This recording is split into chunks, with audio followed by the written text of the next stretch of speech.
Bonjour, chers frères et sœurs en Christ, et bienvenue dans ce nouveau numéro de Minute Biblique. Nous sommes le vendredi 11 mars 2022, et les textes qui nous sont proposés aujourd'hui sont Jean au chapitre 12, versets 27 à 33, et Psaume au chapitre 42. Ils sont accompagnés du cantique J'ai l'assurance de mon salut, gloire à Dieu 486. Cantique 486. J'ai l'assurance de mon salut. J'ai l'assurance de mon salut par la présence du Seigneur Jésus. Son sang m'a lavé, m'a racheté, et l'Esprit Saint m'a régénéré. C'est mon histoire, c'est là mon chant. Louez mon Sauveur à chaque instant. C'est mon histoire, c'est là mon chant. Louez mon Sauveur à chaque instant. Jean 12, versets 27 à 33. Là nous lisons Maintenant, mon âme est troublée. Et que dirais-je? Père, délivre-moi de cette heure. Mais c'est pour cela que je suis venu jusqu'à cette heure. Père, glorifie ton nom. Et une voix vint du ciel. Je l'ai glorifié et je le glorifierai encore. La foule qui était là et qui avait entendu disait que c'était un tonnerre. D'autres disaient, un ange lui a parlé. Jésus dit, ce n'est pas à cause de moi que cette voix s'est fait entendre. C'est à cause de vous. Maintenant a lieu le jugement de ce monde. Maintenant, le prince de ce monde sera jeté dehors. Et moi, quand j'aurai été élevé de la terre, j'attirerai tous les hommes à moi. En parlant ainsi, il indiquait de quelle mort il devait mourir, lui. Amen. Psaume 42. Là nous lisons au chef des chantres, cantique des fils de Corée. Comme une biche soupire auprès des courants d'eau, ainsi mon âme soupire après toi, ô Dieu. Mon âme a soif de Dieu, du Dieu vivant. Quand irai-je et paraîtrai-je devant la face de Dieu? Mes larmes sont ma nourriture jour et nuit, pendant qu'on me dit sans cesse, où est ton Dieu? Je me rappelle avec effusion de cœur quand je marchais entouré de la foule, et que je m'avançais et sa tête vers la maison de Dieu, au milieu des cris de joie et des actions de grâce d'une multitude en fait. Pourquoi t'as battu, mon âme, et gémis-tu au-dedans de moi? Espère en Dieu, car je le louerai encore. Il est mon salut et mon Dieu. Mon âme est abattue au-dedans de moi. Aussi, c'est à toi que je pense, depuis le pays du Jourdain, depuis l'Hermon, depuis la montagne de Mitiar. Un flot appelle un autre flot au bruit de tes ondées. Toutes tes vagues et tous tes flots passent sur moi. Le jour, l'Éternel m'accordait sa grâce. La nuit, je chantais ses louanges. J'adressais une prière au Dieu de ma vie. Je dis à Dieu, mon rocher, pourquoi m'oublies-tu? Pourquoi dois-je marcher dans la tristesse, sous l'oppression de l'ennemi? Mes os se brisent comme mes persécuteurs m'outragent, en me disant sans cesse, où est ton Dieu? Pourquoi t'as battu, mon âme, et qui me tue au-dedans de moi? Espère en Dieu, car je le louerai encore. Il est mon salut et mon Dieu. Amen. Bonjour bien-aimés, bonjour peuple de Minute Biblique. Que la grâce du Seigneur soit avec chacun de nous ce matin.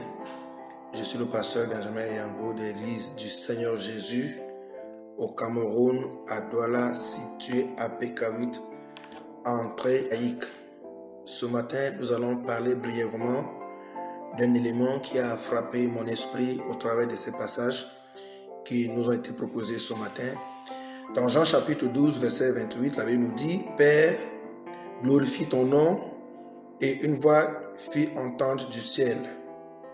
Et cette voix était en train de glorifier Jésus. Jésus ici était dans une situation difficile où il était en train d'accomplir la mission à laquelle il était venu sur la terre.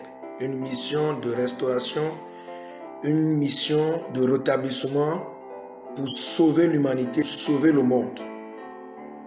La Bible nous dit que lorsque Jésus était sur la croix, une voix est descendue du ciel et certains qui étaient là ont pensé que c'était un tonnerre et d'autres ont dit que c'était un ange qui avait parlé à Jésus. Et Jésus leur dit, ce n'est pas à cause de moi que cette voix se fait entendre, mais à cause de vous, afin que vous croyiez que je suis le Messie, afin que vous croyiez que le Messie est au milieu de vous, il est là pour accomplir une mission particulière, une mission qui est de sauver l'homme de la malice et de la manipulation de l'ennemi.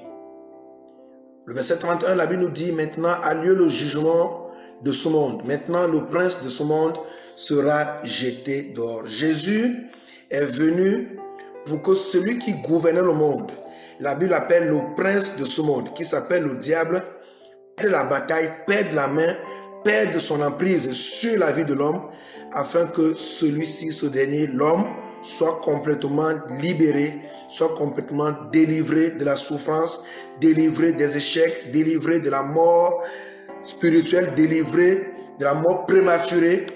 Et Jésus était ce sacrifice qu'il fallait à tout prix livrer sur la croix pour racheter, pour décrocher la vie de l'homme de cette mort qui était certaine, la mort parce que le prince de ce monde était venu avec une rage pour détruire toute l'unité. Jésus dit donc qu'aujourd'hui, le jour J, le jour de ma mort, le jour de mon sacrifice, un jugement est prononcé, qui est celui de défaire, qui est celui de dépouiller, qui est celui de détrôner celui qui est appelé le prince de ce monde, afin qu'il soit mis dehors. Le dehors ici est symbole de la souffrance, est symbole de la gêne, est symbole du feu de l'enfer, qui en réalité n'est pas fait pour l'homme, n'est pas fait pour ce que Dieu a créé à son âge, mais est fait pour le diable et ses démons, et tous ceux de façon volontaire l'auront servi. Jésus est donc venu pour que ta vie soit sauvée, bien-aimé. Il n'y a pas d'issue, il n'y a pas d'autres issues que Jésus. Il n'y a pas d'autre porte de sortie que Jésus. Celui qui accepte Jésus et qui marche avec Jésus sait déjà que, en acceptant Jésus, il a vaincu même le prince de ce monde. Celui-là qui dominait et contrôlait sa vie par des fléaux, par des maladies, par des difficultés. Et la vie, à partir de ce moment où l'on décide d'accepter Jésus-Christ, la vie commence à se matérialiser, à s'imposer, à réactiver, à réorganiser l'être de la personne. C'est pour ça que le psalmiste pouvait dire dans le psaume 42, à partir du verset 2, je lis, comme une biche qui soupire auprès d'un grand d'eau, ainsi mon âme soupire auprès de toi, ô Dieu. Bien-aimé, l'âme est le ciel de la pensée, est le ciel de la volonté de l'être humain. Soupirer, c'est s'accroupir, c'est fléchir dans le but de rechercher des solutions. Toute solution vient de Dieu, bien-aimé.